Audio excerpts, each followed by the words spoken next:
اس نے صرف جی ہاں کہنے پر اکتفا کیا۔ اور سیکرٹ سروس کا چیف X2 کون ہے؟ اس دفعہ باس نے اپنے لہجے پر زور دیتے ہوئے پوچھا۔ ہمیں باوجود سخت کوشش کے آج تک نہیں معلوم ہو سکا، جولیا نے اطمینان سے جواب دیا۔ یہ کیسے ہو سکتا ہے کہ تم سیکرٹ سروس میں اتنا اہم عہدہ رکھتی ہو اور تمہیں چیف کے متعلق علم نہ ہو؟ باس کا لہجہ مشکوک تھا، جیسے اسے جولیا کی بات پر یقین نہ آیا ہو۔ میں صحیح کہہ رہی ہوں، آپ چیک کر لیں، جولیا نے جواب دیا۔ چیک سے اس کا اشارہ مائنڈ ریڈنگ مشین کی طرف تھا، جو یقیناً میز میں فٹ تھی اور جس کی اسکرین میز کی سطح کو بنایا گیا تھا۔ عمران سیکرٹ سروس میں کیا پوزیشن رکھتا ہے؟ باس نے چند لمحوں کی خاموشی کے بعد دوبارہ سوال کیا۔ عمران ہماری سیکرٹ سروس کا ممبر نہیں، باس اس سے کبھی کبھار رضاکارانہ طور پر کام لیتا ہے اور بس، جولیا نے جواب دیا۔ تمہاری سب باتیں نئی اطلاعات پر مبنی ہیں۔ ہمیں تو معلوم ہوا تھا کہ عمران سیکرٹ سروس میں اہم پوزیشن رکھتا ہے، باس نے الجھے ہوئے لہجے میں جواب دیا۔ بہرحال جو کچھ میں جانتی تھی آپ کو بتلا دیا ہے، اب آپ اس پر یقین کریں یا نہ کریں، آپ کی مرضی ہے، جولیا نے بڑے اطمینان سے جواب دیا۔ اگر ہم تمہیں رہا کر دیں تو کیا تم سیکرٹ سروس کی آئندہ سرگرمیوں کے متعلق ہمیں اطلاعات مہیا کرتی رہو گی؟ باس نے پوچھا۔ آخر اس کی وجہ؟ میں کیوں آپ کو اطلاعات مہیا کروں؟ میرا آپ سے کیا تعلق ہے؟ آپ مجرم ہیں اور یقیناً اس ملک میں مجرمانہ سرگرمیوں میں مصروف ہوں گے۔ میں آپ کو اطلاعات مہیا کر کے آپ کی مجرمانہ زندگی کا ساتھ کیوں دوں؟ جولیا نے بڑے اطمینان سے جواب دیا۔ دیکھو لڑکی، مجھے سختی پر مجبور مت کرو، میں اگر چاہوں تو ایک لمحے میں تمہاری شہرک کاٹ سکتا ہوں، باس نے سخت لہجے میں جولیا سے کہا۔ جو کچھ میں جانتی ہوں وہ میں نے سچ سچ بتلا دیا ہے، اب تم کیا کرنا چاہتے ہو یا کیا نہیں، مجھے اس سے کوئی سروکار نہیں، جولیا نے لہجے میں سختی پیدا کرتے ہوئے کہا۔ میں ایک بار پھر کہتا ہوں، خوب سوچ سمجھ کر فیصلہ کر لو، یا تو ہمارا ساتھ دو یا پھر مرنے کے لیے تیار ہو جاؤ، باس نے زہر خند لہجے میں کہا۔ اس کے لہجے سے صاف معلوم ہوتا تھا کہ وہ اپنی بات پر عمل بھی کر گزرے گا۔ بکو مت، میں سیکرٹ سروس کی ممبر ہوں اور تمہاری مدد کر کے میں سیکرٹ سروس سے غداری نہیں کر سکتی، جولیا نے تند لہجے میں کہا، اور دوسرے لمحے وہ صوفے سے اٹھ کھڑی ہوئی اور اس سے پہلے کہ وہ دروازے کی طرف چھلانگ لگاتی، نمبر 2 جو ایک طرف خاموشی سے کھڑا تھا کسی عقاب کی مانند اڑتا ہوا جولیا پر جا پڑا اور جولیا نمبر 2 کے شکنجے میں بری طرح پھنس گئی۔ اسے تہ خانے میں لے جا کر گولی مار دو، باس نے سرد لہجے میں نمبر 2 سے مخاطب ہو کر کہا، اور دوسرے لمحے نمبر 2 کا ہاتھ اٹھا، جولیا کی کن پٹی پر ایک پٹاخہ سا چھوٹا اور جولیا بے ہوش ہو کر نمبر 2 کے ہاتھوں میں جھول گئی۔ نمبر 2 نے جولیا کو کاندھے پر لادا اور پھر خاموشی سے کمرے سے باہر نکل گیا۔ مختلف راہداریوں سے گزرنے کے بعد وہ ایک کمرے میں پہنچا جس کے کونے میں سیڑھیاں نیچے جاتی صاف نظر آ رہی تھیں۔ نمبر 2 سیڑھیاں اترتا چلا گیا۔ سیڑھیوں کا اختتام ایک کمرے میں ہوا۔ کمرے کے دروازے پر پہنچ کر نمبر 2 نے زور سے دروازے پر ہاتھ مارا تو دروازہ کھلتا چلا گیا۔ سامنے راہداری تھی۔ نمبر 2 راہداری میں دائیں طرف مڑا اور تھوڑی دور چلنے کے بعد ایک کمرے کے سامنے رک گیا۔ اس نے اس کمرے کے دروازے پر بھی زور سے ہاتھ مارا تو وہ دروازہ بھی کھلتا چلا گیا۔ نمبر 2 کمرے میں داخل ہو گیا۔ کمرے میں داخل ہوتے ہی اس نے ایک جھٹکے سے جولیا کو فرش پر پھینک دیا، لیکن دوسرے ہی لمحے نمبر 2 کی آنکھیں حیرت سے پھیل گئیں۔ جولیا کا جسم جو ہی فرش سے ٹکرایا وہ یوں اچھل کر کھڑی ہو گئی جیسے فرش سے اسپرنگ نکل آئے ہوں۔ جولیا بے ہوش نہیں ہوئی تھی بلکہ بے ہوشی کی ایکٹنگ کر رہی تھی، اور پھر اس سے پہلے کہ نمبر 2 سنبھلتا، جولیا نے اس پر چھلانگ لگا دی۔ نمبر 2 نے پھرتی سے اپنے آپ کو بچایا اور دوسرے ہی لمحے نمبر 2 کی لات پوری قوت سے جولیا کی پسلیوں سے ٹکرائی اور جولیا چیختی ہوئی کمرے کے کونے میں جا پڑی، اور پھر اس سے پہلے کہ وہ اٹھ کر کھڑی ہوتی، نمبر 2 نے بجلی کی سی تیزی سے جیب سے ریوالور نکال لیا۔ ریوالور پر سائلنسر چڑھا ہوا تھا اور پھر وہ قدم با قدم چلتا ہوا جولیا کے پاس آ کھڑا ہوا۔ جولیا کی آنکھیں ریوالور پر جمی ہوئی تھیں، اور پھر اس سے پہلے کہ نمبر 2 ٹریگر دباتا، جولیا کی لات حرکت میں آئی اور ریوالور نمبر 2 کے ہاتھ سے اڑتا ہوا کمرے کے عین درمیان میں جا پڑا۔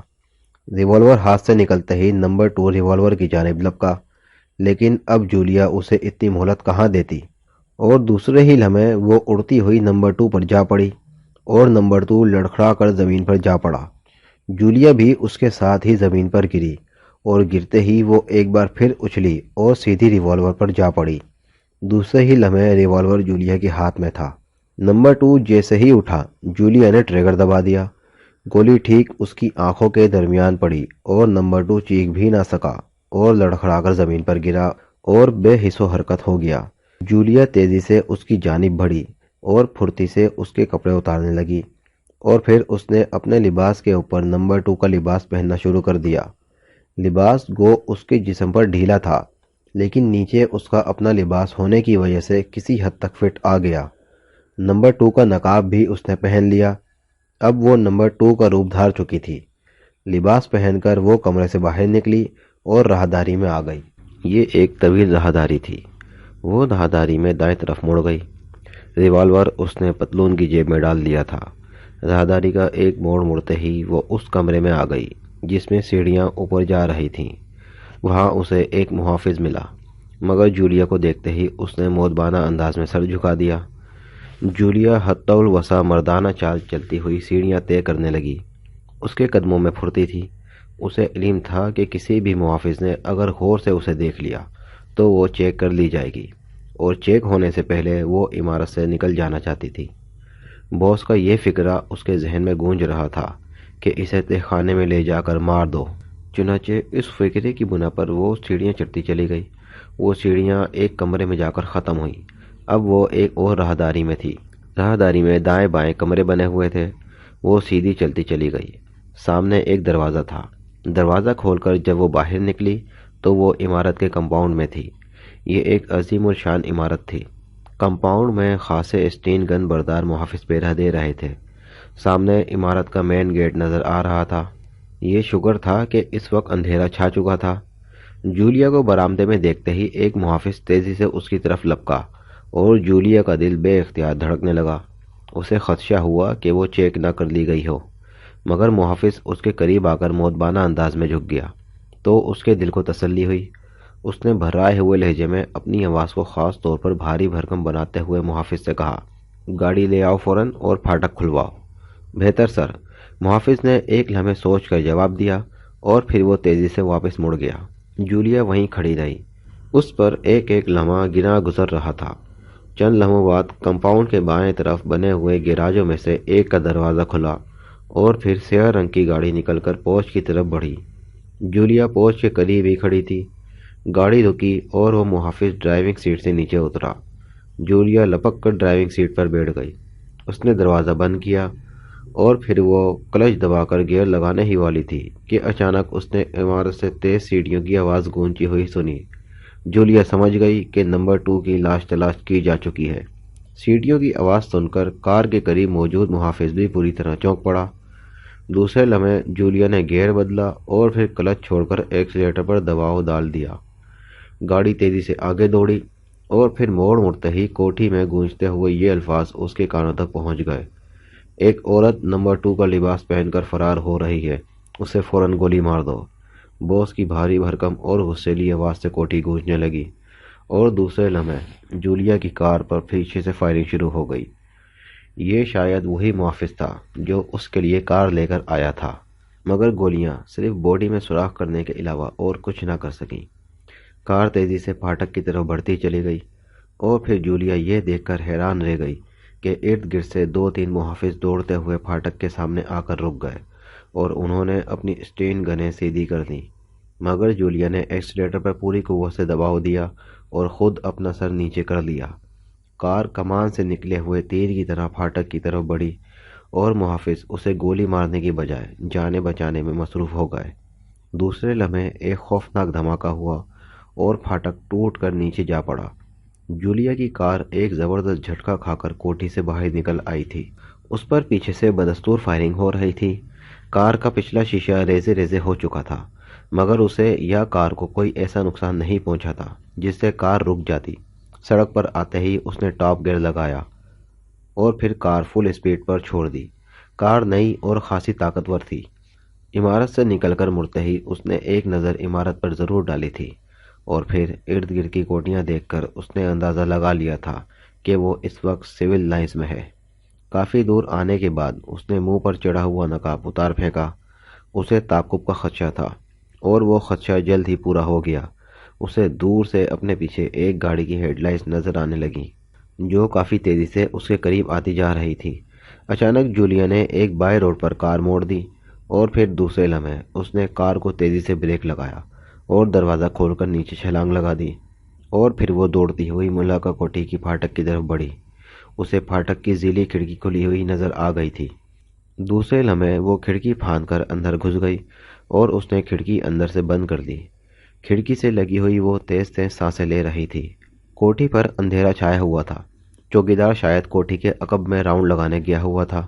اس نے کھڑکی کی آہستہ سے کنڈی چڑھائی اور پھر تیزی سے نمبر 2 کی وردی اتار کر نزدیکی چھاڑی میں چھپا دی۔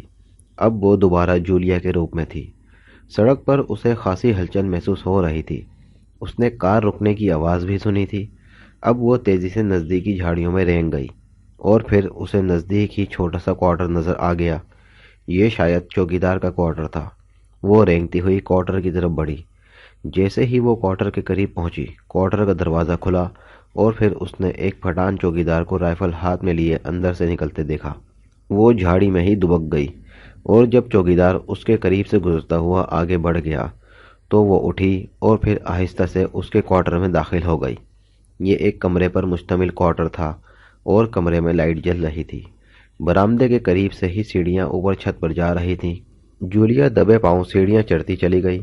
اوپر سپاٹ چھت تھی۔ وہ آگے بڑھی اور پھر سڑک کے قریب وہ چھت پر چیت لیٹ گئی۔ کنگرے کی آڑ سے وہ بآسانی سڑک کا نظارہ کر رہی تھی۔ وہ نمبر 2 کی کار کو بآسانی دیکھ سکتی تھی۔ کار کے قریب ایک اور کار رکی ہوئی تھی اور اس نے 3 افراد کو ہاتھوں میں مشین گن لیے ادھر ادھر آتے جاتے دیکھا۔ شاید وہ اندازہ لگا رہے تھے کہ وہ کہاں غائب ہو گئی ہے۔ جولیا بڑے اطمینان سے چھت پر لیٹی رہی۔ چند لمحوں بعد اس نے چوکیدار کو ان سے بات چیت کرتے دیکھا۔ پھر تھوڑی دیر بعد ان لوگوں نے مل کر آپس میں کوئی بات کی اور پھر وہ سب دونوں کاروں میں سوار ہو گئے اور کاریں واپس موڑ کر وہ آگے بڑھ گئے۔ جولیا کافی دور تک ان دونوں کی کاروں کو جاتے دیکھتی رہی اور پھر بڑے آرام سے اس نے چھت کا کنگرا پکڑ کر اپنا جسم نیچے لٹکایا اور چھلانگ لگا دی۔ ایک ہلکا سا دھماکہ ہوا اور اب وہ سڑک پر تھی۔ نیچے گرتے ہی وہ تیزی سے اٹھی اور پھر قریب ہی ایک درخت کی اوٹ میں ہو گئی۔ چند لمحوں تک سانس برابر کرنے کے بعد وہ درخت کی اوٹ سے نکلی اور پھر سامنے کی 2 کوٹھیوں کے درمیانی راستے پر چل دی۔ وہ سڑک کے راستے اس لیے نہ گئی کہ کہیں تعاقب کرنے والے آگے جا کر نہ رک گئے ہوں اور ان کا پروگرام یہ نہ ہو کہ ان کو جاتا دیکھ کر وہ اپنی پناہ گاہ سے نکلے اور وہ اسے ٹریپ کر لیں۔ مختلف کوٹھیوں کے پیچھے سے نکلتی ہوئی وہ ایک ٹریفک سے بھرپور سڑک پر جا نکلی۔ جلد ہی اسے ایک خالی ٹیکسی مل گئی۔ کنگ ہوٹل چلو، اس نے ٹیکسی ڈرائیور سے کہا اور ٹیکسی چل دی۔ جولیا اس لیے اپنے فلیٹ پر نہ گئی تھی کہ وہ جانتی تھی کہ مجرم اب اس کے فلیٹ کی نگرانی کریں گے۔ کنگ ہوٹل میں ایکس2 کی طرف سے ایک کمرہ ہمیشہ کے لیے بک رہتا تھا جس کی چابی ایک مخصوص کوڈ بتلا کر حاصل کی جا سکتی تھی۔ یہ کمرہ اس لیے تھا کہ فوری پناہ کے لیے کام دے سکے۔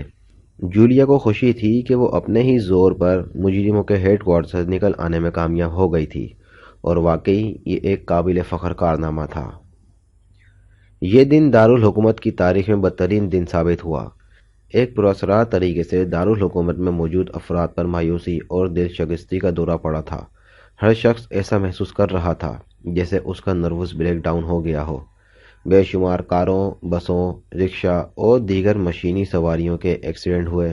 لوگ نہ جانے کیوں بری طرح خوف زدہ ہو گئے۔ ہر شخص نامعلوم خوف میں مبتلا تھا۔ بے ضرر سے بے ضرر اور حقیر سے حقیر چیز سے بھی لوگ بری طرح خوف زدہ تھے اور اس خوف اور دل شکستگی میں لمحہ بلمحہ اضافہ ہو رہا تھا۔ پھر دوپہر کے بعد تو بے شمار لوگوں کے شدت خوف سے ہارٹ فیل ہو گئے۔ ہر شخص انتہائی طور پر خوف زدہ تھا، مگر ہر شخص کا خوف مختلف نوعیت کا تھا۔ اپنی اپنی طبیعت کے مطابق لوگ اڑتی چڑیوں اور پرندوں سے لے کر چیونٹی تک سے خوف زدہ تھے۔ بے شمار لوگ گھروں سے باہر نکل آئے کیونکہ چھت یا دیوار گرنے کا خوف ان پر طاری تھا۔ ہجوم اور افراتفری کی وجہ سے تمام دارالحکومت کا نظام یکلخت درہم برہم ہو گیا۔ سارا دن یہی حالت رہی، لیکن جیسے ہی سورج غروب ہوا، آہستہ آہستہ خوف کے یہ جذبات ختم ہو گئے اور پھر رات گئے لوگ نارمل پوزیشن میں آ گئے۔ مگر اس دن لاکھوں آدمی افراتفری اور خوف ایکسیڈنٹ کے ہاتھوں ہلاک ہو چکے تھے۔ پورا شہر ایک ماتم خانے میں تبدیل ہو چکا تھا۔ ریڈیو سے لوگوں کو حوصلہ نہ ہارنے کی تلقین کی جا رہی تھی۔ ایسا محسوس ہو رہا تھا آج کے دن سورج نے روشنی کے ساتھ ساتھ خوف اور بزدلی کی بھی بارش کر دی ہو۔ پھر دوسرے شہروں سے امداد طلب کی گئی اور پولیس اور امن کاروں نے ہلاک شدہ اور زخمی افراد کو راستوں اور سڑکوں سے اٹھا کر مردہ خانوں اور ہسپتالوں میں پہنچانا شروع کر دیا۔ لوگ اب اس بات پر بھی خوفزدہ تھے کہ کہیں کل کا دن بھی یہی حال لے کر نہ طلوع ہو۔ شہر میں چمگوئیاں اور افواہوں کا طوفان آیا ہوا تھا۔ ہر شخص ایک نئے رنگ سے اس مسئلے پر غور و فکر کر رہا تھا۔ جاہل لوگ اسے عذاب خداوندی سے تعبیر کر رہے تھے، جبکہ تعلیم یافتہ افراد اس کے سائنسی اور عقلی جواز تلاش کر رہے تھے۔ لیکن مسئلہ کسی کی بھی سمجھ میں نہیں آ رہا تھا، کیونکہ ایسے حالات آج سے پہلے انہوں نے دیکھے تو کجا سنے تک نہیں تھے۔